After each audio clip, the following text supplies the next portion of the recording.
1 қазан халықаралық қарттар күніне орай спорт комитеті орталық спорт клубы басшылығының бастамасымен және Қазақстан медициналық университетімен бірлесе отырып іс-шара ұйымдастырылды.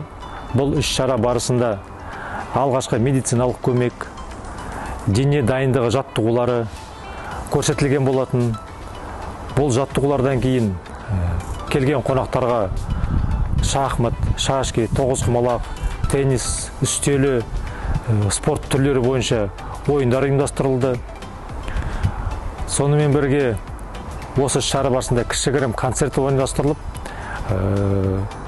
іс-шараның нәтижесі мерекелік дастарханмен аяқталды.